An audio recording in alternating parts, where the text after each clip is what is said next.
This is a HSV Manta. Now, back in 1997, this was an option alongside the rest of the HSV range, including Club Sports, GDSRs, all of that. What sets this one apart is it's got a lip kit that's the same as the VR VS SS's. It's got its own grille, it's got its own decals, it's got its own unique interior, and it's got its own wheels. This car has 113,000 kilometers, and this particular one has been loaned to me by Alan. Alan has owned this car for 14 years, and 13 years ago he did get it painted. However, the paint has held up extremely well. This is the exact kind of modified car that really tickles me, because outside it is reasonably standard with your own touch. However, a lot of money has been spent in the engine bay.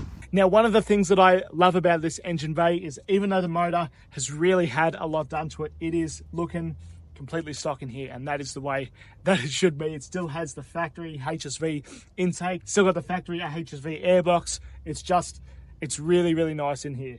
As I always say in any of my videos, one of my favorite things about these cars is the interior. So one of the things that stands out straight away when you're driving it is the speedo is totally different than a normal VR VS. It goes all the way up to 250 instead of your standard Commodore at 220, and it's got a nice big HSV logo. This one's got both an electric aerial and electric windows, which is pretty normal for this caliber of car at the time. Not only that, but it is the first VR VS that I've ever sitting in where the center console is still attached to the floor. It's also the only VS that I've ever been in with a Series 2 cluster where all the screens work perfectly. It also still has its original headlining, which is crazy that a car this age has kept its original headlining. I don't know if you guys ever been, or I mean, if you've ever owned a VR VS, or actually if you've ever owned any Commodore ever, it's pretty much one of the first things that you're gonna have to replace. So it's really, really cool that this one hasn't had that.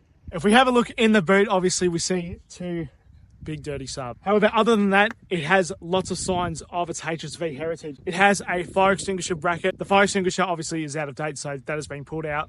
This one had the optional luggage straps. However, unfortunately it is gone, but the mounts remain. And just on the HSVs, the wheel socket is actually in this carpet that covers the spare wheel. Now Alan still does have all the original wheels that came with this car, so that is really cool. However, as any car bloke does, he just puts them on rotation with some others.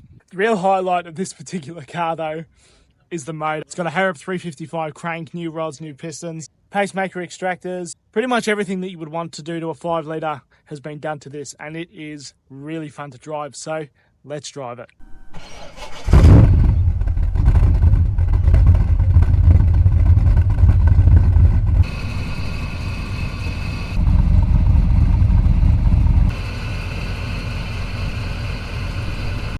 So the main event with this car is just the noise. Now this thing does have some serious balls, and obviously this is not my car, so I am definitely not gonna be pushing it to its limits. I don't know how to explain it, but you can feel that it's got a bit of go. I'm not sure if I mentioned it, but this thing only has 113,000 Ks, which is crazy. It is the lowest Ks VS that I think I've ever driven. It's certainly within memory.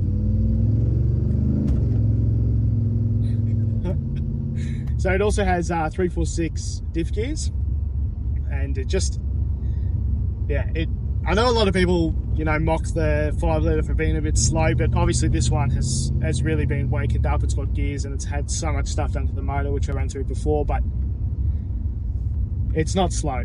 These cars weigh 1,300 kilos, something like that. Yeah, something like that. Yeah, so they're not heavy. Throttle is very sensitive as well. One thing that I said to Alan as well is this car feels much more like an event than any of my other 5 litres that I've driven, and as much as I love the other 5 litres and they are great, this one feels different. It's special. It's just got all these little rare bits. Just one of my favourite rare parts is on the keychain. He has one of the original little HSV keychains that you got when you purchased this car new, which is really, really cool. I mean, how many of those would be left? They would be so easy to lose.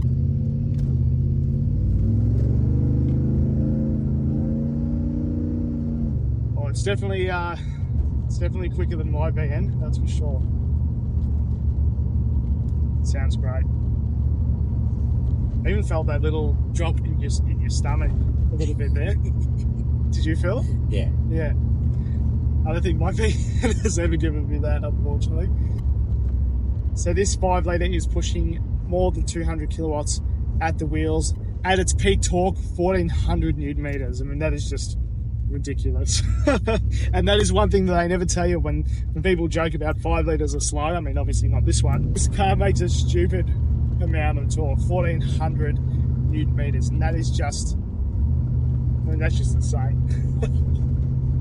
The awesome little touch is the cruise control works, and I know that it might not seem like it, but if you've ever driven a VR VS, it really is a roll of the dice whether that's going to work or not.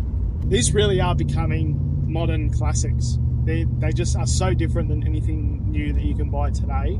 So much more exciting, so much more fun. At the moment we're doing an 80, we've got a big dirty 3,500 high stall. It's just really nice to drive. This thing is really well rounded, it's really well sorted, and it looks fantastic and it sounds great. So I really hope that you guys have enjoyed this video as much as I have making it. It is really exciting, and I am so happy to be doing things like this and experiencing your cars, and I really appreciate everybody, especially Alan, for lending me this car, and just appreciate everybody that has reached out to me. And if this is your kind of content, please follow along, subscribe, and thank you for watching.